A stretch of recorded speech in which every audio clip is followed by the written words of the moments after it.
ବାଘାଝରଣ ଗ୍ରାମରେ ହାତୀପଲ ଆକ୍ରମଣରେ ଭାଙ୍ଗିଲା ଦୁଇଟି ଘର। 2 ବର୍ଷର ଝିଅ ଓ ମା ଗୁରୁତର।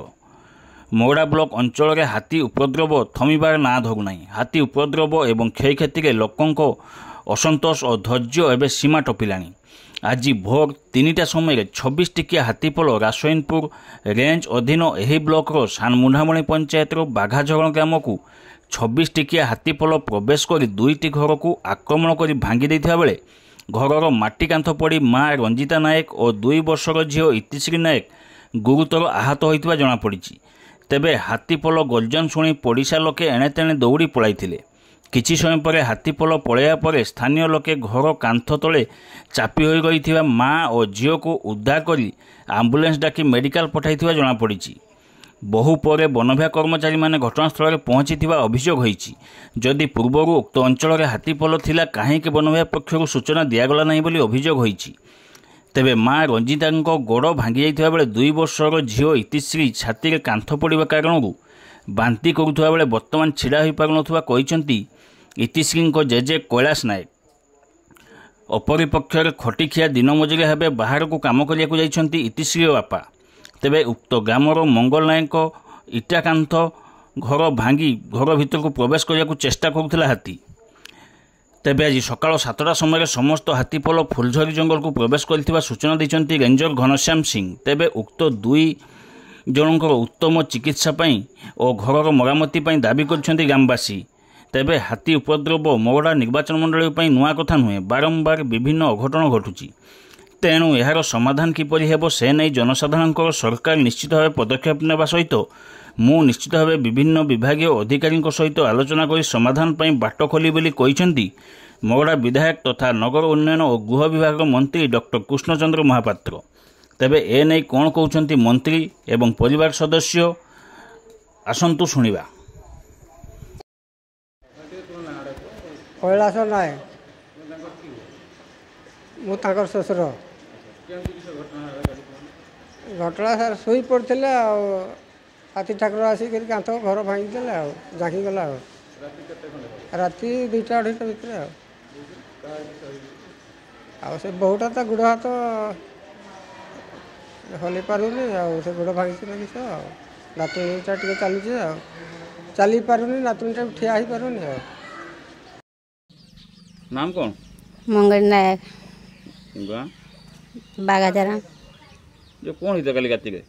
काली राति आम शुईन हाथी आसिले फरेस्ट तो जन जानवा केमती केते हाथी आसते आसते कही पारबानी परा ढेरगा हाथी आसते किस कह कौट शुईले केमती हला घटना घर फर केमती भांगिला घर ये तो शुई घर आड़े घूरी आसी हाथी भांगला दौड़ी पड़नी आ किस करवा कुआड़े दौड़ी गले आर घर को आई घर को दौड़ी गले केते भयभीत थिले केते डरी थिले आउ डरवानी ना छुआ पुआ अच्छी मैंने तो भय अच्छी ना जगह धर हाथी को देखने तो डर ना गो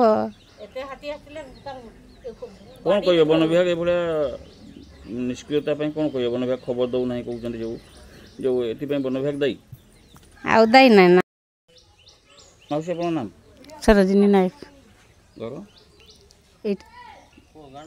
गाँ नाम बागाझरण कौन होता कल गत काली राति के आसी आम तो जानी आम तो शुई पड़ी आ जानी तो कहवा केते हाथी आसते आ गणी पारबानी बाड़ी भर्ती आम तो जीवन नहीं काठे रही आर गणी पारुची ना कि कर देखिक तो काठे रही घेरी जाइछन आमर के केमती कौन जीवन को बचाइले आउ थे किए फरेस्टर के फोन करदेला आसले आसिक बचैले आमर को पर घर भांगी चलला पूर्व कौन हाथी एरिया अच्छी वन विभाग खबर देनी ना आम जानी से भी कहनी आमर को। अच्छा तो जो गत काली क्या घर भांगे केते जन इंजर्ड होती घर भांगले छुआ माँ रंज छुआ माँ पूरे कांठ पड़गला आउ गुड़ बना किस भांगी बुही आनली आम हाथी पलैले बेले बुही आणिक आम घरे रखली 108 के फोन कली आसला आसिक आउ थे 108 गाड़ी नहीं बारिपदा मेडिकल रही जो दुईटा घर भांगी गोटे पक्का घर भांगी गोटे माटी घर हाँ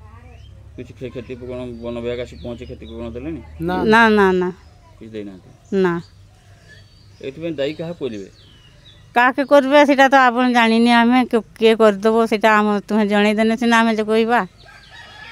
ତ ମନୋଭାଗ ଏଠି ନିଶ୍ଚିନ୍ତରେ ସେ ଶୋଇଛି କିନ୍ତୁ ଆପଣମାନେ ଅନିଶ୍ଚିତ ଭାବରେ ହଇରାଣ ହେଉଛନ୍ତି। କ'ଣ ଦାବି ରଖିବେ?